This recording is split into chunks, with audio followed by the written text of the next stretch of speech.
Olá pessoal, tudo bem? Meu nome é Wallace, sou técnico de segurança do trabalho. Estou aqui hoje para trocar uma ideia com vocês sobre a operação segura da empilhadeira. Então é uma série de aulas aí que eu separei. Eu vou passar para vocês hoje a parte 1 e no decorrer dos dias, assim que as outras forem ficando prontas, a gente vai disponibilizando para vocês também. Então hoje a gente vai falar sobre a legislação na operação da empilhadeira. A legislação da operação da empilhadeira está vinculada lá na NR11, então, que é a norma regulamentadora voltada para movimentação, armazenagem e manuseio de materiais. Está na NR12, que é a norma regulamentadora voltada para segurança em máquinas e equipamentos. Então a gente considera a empilhadeira uma máquina também. E no Código de Trânsito Brasileiro, vai ter uma parte do Código de Trânsito Brasileiro que vai citar o uso de máquinas voltadas para materiais máquinas para empilhar materiais nas vias públicas. Então a gente vai comentar isso também. Lá na NR11, no seu item 11.1.5, ela define que todo profissional que for operar esses equipamentos deve ser treinado com treinamento específico dado pela empresa que vai habilitar ele à função. Então a gente comenta que o treinamento ele deve ser de acordo com a realidade que a empresa vive. Então, se é uma empresa que vai trabalhar com carga na linha vertical, treinamento mais voltado para a linha vertical. Se é uma empilhadeira que vai trabalhar com carga na linha horizontal, treinamento mais voltado para a linha horizontal. E assim por diante. Lá no seu item 11.1.6, a norma define que o operador deve andar com um cartão de identificação. Esse cartão pode ser o seu crachá, pode ser aqueles adesivinhos que vem no capacete, mas o cara tem que ter uma identificação que ele é o operador da empilhadeira, para facilitar o trabalho de todos aí. No item 11.1.6.1 define que esse cartão tem a validade de 1 ano. Então por que a validade de 1 ano? Porque ele vai ter que ser renovado sempre que for feito exame de saúde completo. Então, quando for fazer o periódico, o operador vai ter que ir lá e fazer o seu eletrocardiograma, seu gama GT, sua acuidade visual, os exames de acordo com o PSMSO da sua empresa aí, para a operação de empilhadeira. Ele vai renovar a validação desse cartão. Então vai ter ali também a assinatura do médico. O item 11.1.7 vai definir que a máquina tem que ter sinais de advertência. Sinais podem ser sonoros ou luminosos. Então pode ser a buzina, engatei a ré na empilhadeira, ela tem que me dar um sinal sonoro. Ela tem lá o seu giroflex que dá um sinal luminoso, que entrei no ambiente que tem uma luz circulando ali, sinal que a empilhadeira está ali próximo, então já vou ficar mais atento. E lá no seu item 11.1.8 vai definir sobre as inspeções do equipamento. Então checklist, importantíssimo esse item, porque é aí que o operador vai levantar as falhas na máquina para que a manutenção já corrija essas falhas e evite de colocar esse equipamento com defeito no processo produtivo. Lá no seu item 11.3.2 já começa a falar mais voltado para a parte de armazenamento. Então a gente comenta muito com os operadores de empilhadeira para que eles não obstruam de forma alguma os equipamentos contra incêndio. Então porta corta-fogo, hidrante, extintor, saída de emergência, procurar de forma alguma colocar material ali. Às vezes o cara acha só 5 minutinhos. Esses 5 minutinhos pode ser justamente os 5 minutinhos que vai acontecer um incêndio, a gente precisa sair por ali e não vai conseguir. Lá no seu item 11.3.3 vai definir que os equipamentos também não podem ficar encostados na parede. Então ele tem que ter uma distância de no mínimo 50 centímetros da parede, também para a gente ter acesso à rota de fuga, para até retardar aí essa propagação de fogo, então, e seguindo o padrão da norma. Lá no seu item 11.3.4 vai falar sobre os materiais empilhados não devem dificultar o trânsito, e sim facilitar. Então, manter as vias de acesso sempre com uma visão boa. A gente comenta muito que procurar não empilhar o material acima da altura que a gente consiga enxergar, então para não atrapalhar esse item também e ter uma segurança. Lá no seu item 11.3.5 vai falar que o armazenamento deve obedecer requisitos especiais de cada material. Aí vai de acordo com a realidade de cada empresa. E a gente comenta para que materiais que não são compatíveis não fiquem próximos. Então trabalha no ambiente químico, não deixar materiais que não são compatíveis muito próximos, que às vezes um pode cair, derramar e entrar em contato com o outro, e pode acontecer ali a reação química. Procurar manter sempre o material mais pesado embaixo, o material mais leve em cima, nunca ao contrário, né? Senão ele vai ceder e pode ocasionar uma queda. Chegamos na NR12. Lá na NR12, no seu item 12.135, volta a frisar a parte da manutenção e inspeção. Então a máquina deve ser inspecionada por profissional habilitado e a manutenção deve ser feita também por profissional habilitado. Então a função do operador é avaliar e conhecer o risco da máquina.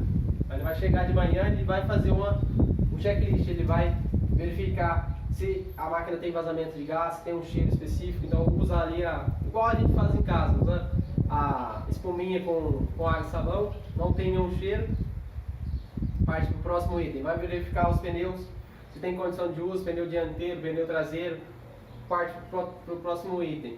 Faz a máquina, coloca a máquina em operação, levanta lá o mastro, verifica se não tem nenhum vazamento de hidráulico, abaixa o mastro, inclina a torre para frente, traz a torre para trás, joga a torre para os dois lados, o garfo, né, para os dois lados. Então faz todo o processo de checklist na máquina. Nesse checklist avaliou que tem algum item ali não conforme, marca no checklist. No final do checklist vai ter uma pergunta: a sua avaliação, a máquina tem condição de operar? Se ele colocar não conforme nesse item, ele deve tirar a chave da máquina e procurar o seu líder hierárquico. Jamais deixar a máquina sem condição de uso parada ali, para que outra pessoa, às vezes, que também está capacitada, mas que não é o responsável pelo checklist, opere aquela máquina sem condição de segurança. E aqui no seu item 12.146, vai falar mais uma vez sobre o cartão de identificação do operador. As máquinas autopropelidas, e vai citar aqui, ó, com a periodicidade máxima de 1 ano, mediante exame médico, conforme disposto na NR7 e NR11. Então, percebe que as normas se conversam, uma norma complementa a outra. E aí vai dar uma explanação do que é autopropelida. Autopropelida é a máquina que se desloca através de um meio próprio de propulsão. Então eu não preciso de fazer esforço físico. Simplesmente ela tem um motor ali que faz esse trabalho para mim. Eu só tenho que saber operar ela com segurança. Chegamos lá no Código de Trânsito Brasileiro, no seu artigo 144, vai definir que todo equipamento automotor destinado à movimentação de cargas, sempre que for transitar na via pública, o operador, o condutor, no caso aqui, condutor habilitado, ele tem que ter no mínimo uma categoria C, D ou E. Então isso é um item que as empresas têm que ficar atentas. A gente vê muita empilhadeira ainda em via pública, apesar de não ser, ela não foi projetada para isso, a gente vê muita empilhadeira em via pública.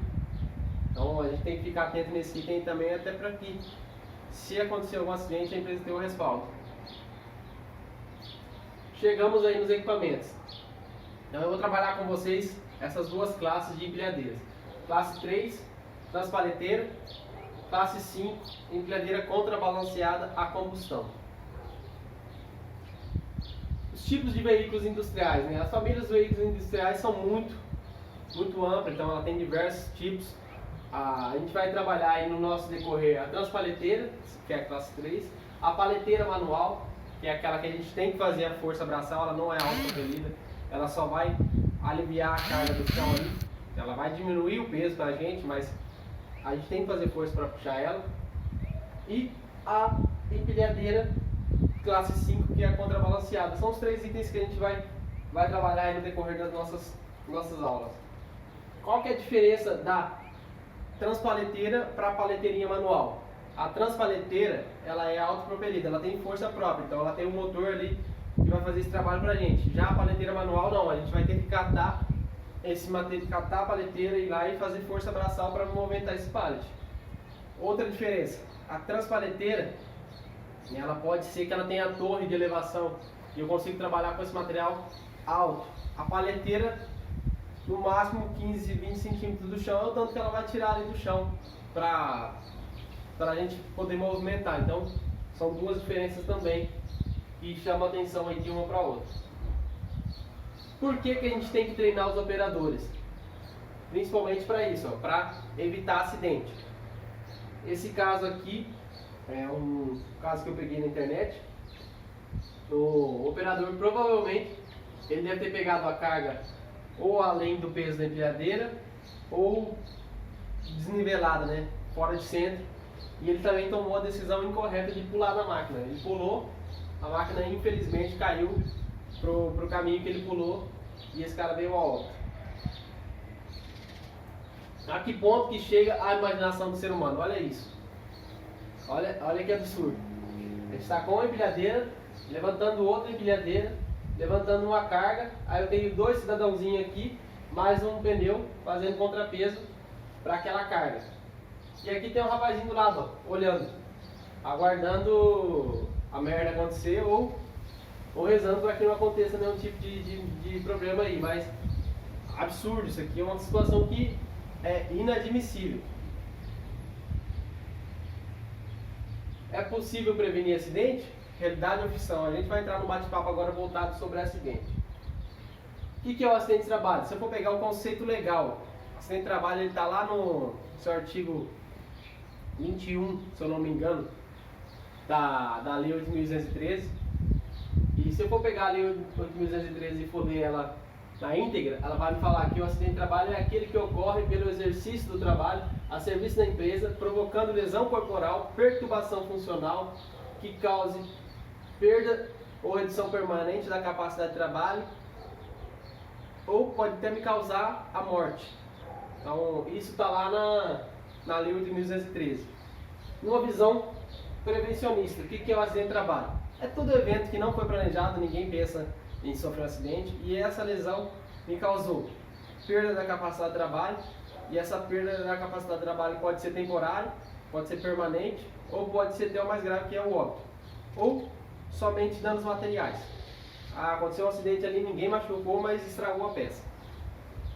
Então, o que seria uma perda temporária para a capacidade de trabalho? Sofri um acidente, caí lá, quebrei o braço, me cortei, alguma coisa nesse sentido. A segurança do trabalho vai lá, vai fazer os primeiros socorros, vai fazer a investigação do acidente. O cara vai passar o período afastado, mas vai retornar para a empresa da mesma forma que ele estava antes e até conseguindo exercer a mesma função que ele exercia antes.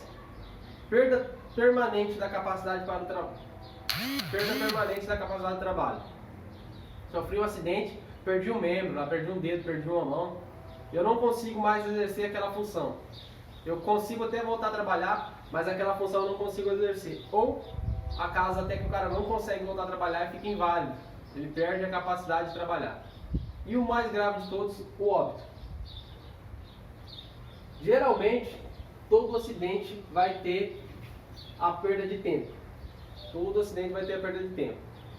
Essa perda de tempo, e alguns acidentes pode ter danos materiais. Então, às vezes vai ser só perda de tempo. Aconteceu um susto ali, a gente parou, avaliou e corrigiu. Às vezes estragou a peça, estragou a máquina, algum problema de danos materiais. E o mais grave de todos, a lesão ao trabalhador. O que a gente tem que ficar atento são desses pontos. Ó. Pelo conceito prevencionista, essa situação é acidente? E essa situação é acidente? E essa terceira situação é acidente? Se a gente for verificar, as três situações têm a mesma causa. A mesma causa básica. O rapaz estava vindo com a caixa na mão, a caixa caiu. A primeira caixa só caiu. A segunda caixa caiu e quebrou. E a terceira, o mais grave, caiu no pé dele. Então vamos avaliar a causa raiz dessa situação. Por que essa caixa caiu? Será que ele estava com a luva correta? Será que esse material estava escorregadio? Era muito peso para ele? Por que ele não pegou uma paleteira? Então vamos avaliar uma situação até a gente chegar na causa raiz daquele acidente e ali tentar eliminar esse acidente. A segurança do trabalho não é para caçar culpado. A gente não fica caçando culpado. A gente tenta avaliar todas as situações que podem ter acidente na empresa e tentar eliminar elas para que a gente consiga exercer um trabalho aí sem acidente, sem risco. Acidente de trabalho, eles não acontecem, eles são causados. Então vocês podem ficar atentos aqui, toda vez que tiver um acidente, vai ter uma pessoinha lá, vai ter sempre a presença do homem. Então, acidentes eles são causados. E eles, quando eles são causados, eles têm perda de tempo, danos materiais e a mais crítica que é a lesão ao homem. As causas dos acidentes, causas básicas e causas imediatas. Causas básicas, fatores de trabalho e fatores humanos. Causas imediatas, ato inseguro e condição insegura. Isso não está mais na NR1, mas acontece muito ainda. Ato inseguro, me expor ao risco. Condição insegura, o ambiente não me dá condição. Juntei o ato inseguro e a condição insegura, vou ter um acidente de trabalho, vou ter perda de tempo, vou ter danos, vou ter danos materiais, danos pessoais, vou ter lesão, vou ter acidente. Ato inseguro, operar uma máquina sem a habilidade, sem estar autorizado, não observar por onde anda, deixar objetos jogados, deixar o ambiente sujo, eu não cuidar da situação que eu estou fazendo. Improvisação, tudo é ato inseguro. Condição insegura, máquina com defeito, piso escorregadio, um chão difícil de operar empilhadeira, um local com ruído excessivo. Condição insegura, o ambiente não me dá condição para trabalhar. Por mais que eu estou com os EPIs, que eu estou prestando atenção, o ambiente não me dá condição para trabalhar. Então, se tiver um ato inseguro e a condição insegura, a chance de acidente é muito grande. Fatores pessoais, não seguir as instruções, não compreender o que foi passado, nervosismo, motivação inadequada. Então, às vezes o cara quer ganhar tempo, ele está se esforçando ali para ganhar tempo para bater a meta ou para acabar o serviço logo, para ir embora, para evitar desconforto. Ele está se expondo a um risco sem o conhecimento daquele risco. Fatores de trabalho, um projeto deficiente, uma manutenção deficiente, um desgaste fora do normal da máquina. Então aí está tendo checklist, a gente está avaliando esse ambiente, está avaliando essa máquina, está avaliando a situação. Então tudo isso envolve também a condição insegura. E aí eu defino para vocês que é possível sim prevenir acidente. O acidente, se a gente avaliar cada tarefa, cada etapa do processo, desde a hora que chega o material, a matéria-prima ali, a gente vai fazer o recebimento desse material, a gente vai avaliar se essa carga ela veio num pallet, se ele está bem estrechado, se ele está bem amarrado. Essa carga é uma carga muito grande, não dá para mim pegar ela no pallet sem apoio, então eu vou passar uma cinta e vou amarrar essa carga para que ela fique mais estável. O acidente, a gente consegue sim evitar o acidente, basta a gente avaliar a situação e a sua consequência e tentar eliminar as consequências dessas situações. Então, termino por hoje aqui a nossa primeira videoaula. Obrigado pela atenção de vocês aí. Fico aberto aí a feedbacks, a dicas, orientações para que esses materiais nossos cada dia seja melhor. E se alguém tiver interesse para receber esse material, só me mandar um contato que eu estou à disposição de vocês aí. Pode ser no LinkedIn, pode ser no Facebook, pode ser até no próprio WhatsApp. Beleza? Abraço, galera. Obrigado pela atenção e até a próxima.